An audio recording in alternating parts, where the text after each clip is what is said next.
Hai teman-teman, kembali lagi dengan saya Brian. Kali ini saya mau membagikan satu buku, resensi buku tentang kepemimpinan rohani. Buku ini dikarang oleh J. Oswald Sanders. Ini termasuk buku kepemimpinan klasik begitu, karena buku ini sudah lama dikarang begitu. Tapi sampai sekarang itu masih banyak gereja, masih banyak pemimpin gereja memakai buku ini. Buku ini diterbitkan di Indonesia pertama kali pada tahun 1979. Saya masih punya bukunya yang cetakan lama, Kepemimpinan Rohani. Ya, cetakan yang baru yang ini dicetak ulang pada 2019.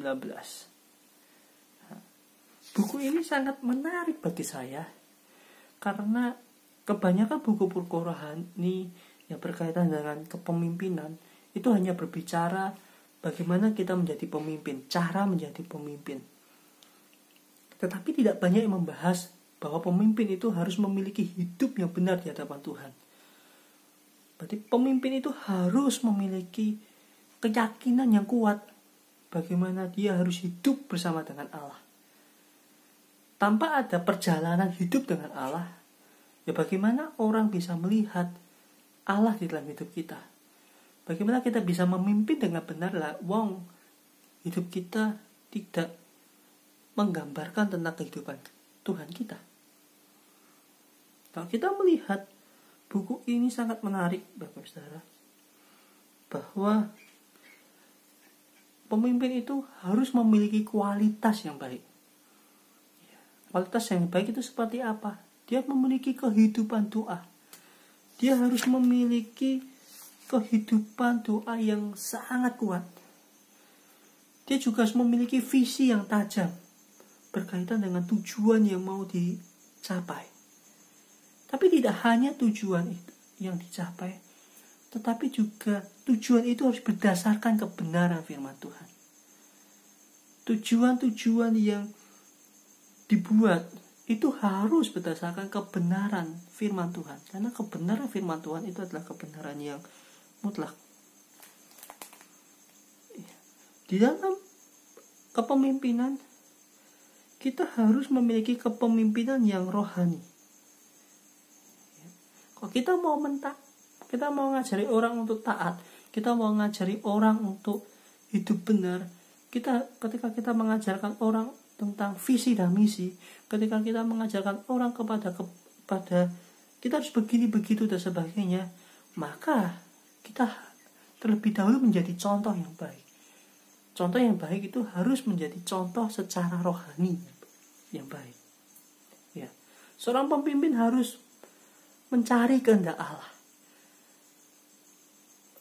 Kita bisa mengerti apa yang benar, apa yang salah lewat kehendak Allah, lewat kebenaran firman Tuhan. Baca firman, merenungkan firman, itu adalah modal untuk kita memimpin di dalam gereja, di dalam persekutuan dan sebagainya. Kita juga harus percaya kepada Allah, percaya kepada kebenarannya. Kita mengajarkan orang, mengajarkan rekan kita untuk percaya kepada Tuhan, tapi kita nggak percaya kepada Tuhan, ya mustahil. Rencana-rencana yang dibangun pasti gagal gitu. Nah, seorang pemimpin harus memiliki, ada menarik rekan-rekan begitu. Mana tadi? Ya, seorang pemimpin dia harus memiliki satu kedisiplinan. Dia memiliki kedisiplinan baik waktu, lalu kedisiplinan mengajari orang tentang kebenaran dan sebagainya.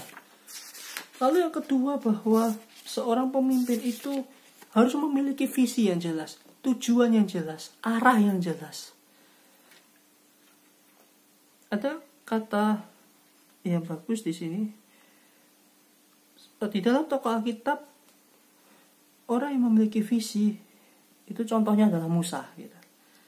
Musa adalah seorang pemimpin yang besar. Dia memiliki visi yang jelas. Visinya Yang jelas, kenapa visinya jelas? Karena dia melekat kepada Allah.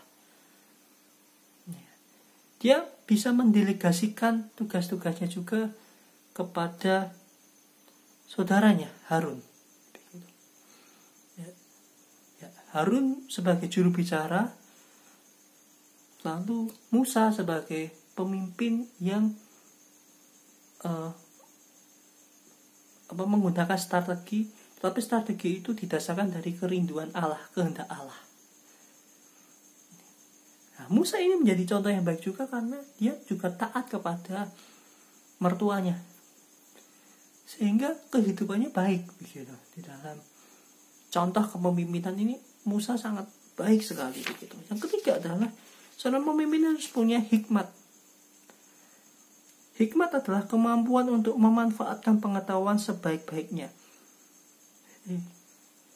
Ya, melakukan sesuatu, bertindak sesuatu harus menggunakan hikmat. Lalu seorang pemimpin itu memiliki keputusan yang jelas, tidak ambigu. Seorang pemimpin harus memutuskan dengan benar keputusan-keputusannya, harus dipikirkan dengan benar keputusannya. Dia mempunyai keberanian. Seorang pemimpin harus berani mengambil risiko. Seorang pemimpin harus berani mengambil keputusan yang cepat. Lalu seorang pemimpin memiliki kerendahan hati di dalam hidupnya. Tanpa kerendahan hati, tanpa merendahkan diri, orang gak akan melihat hidup kita dengan baik. Kita sombong, ya, jadi nanti visinya gak akan jelas begitu. Kita harus punya kerendahan hati. Ditegur, ya gak apa-apa begitu. Diberi nasihat orang lain, ya gak apa-apa. Itu menjadikan kita semakin hebat di dalam memimpin. Maka punyailah kerendahan hati. Lalu punyailah humor. Kok humor ya? Ya, jangan kaku-kaku ketika memimpin. Ya, ketika mentok, ketika rapat lalu mentok sesuatu, bangunlah humor supaya masalah bisa cair begitu. Maksudnya keadaan bisa cair, lalu kita bisa memikirkan sesuatu dengan baik begitu. Lalu mempunyai kesabaran yang tinggi. Jelas pemimpin harus sabar dan lain sebagainya, rekan-rekan. Artinya apa? Bahwa kepemimpinan itu harus dilakukan dengan sungguh-sungguh. Buku ini cocok untuk kita belajar sesuatu. Buku ini cocok untuk kita menyiapkan diri menjadi pemimpin yang baik. Silakan baca. Ya. Ada banyak hal yang pasti lebih luar biasa lagi ketika rekan-rekan membaca buku ini. Banyak di toko buku masih beredar buku ini, di online masih banyak. Silakan membaca, silakan membeli atau pinjam ke orang lain. Ya. Mau pakai yang terbitan baru, oke. Mau pakai yang lama, tidak masalah. Tuhan berkati.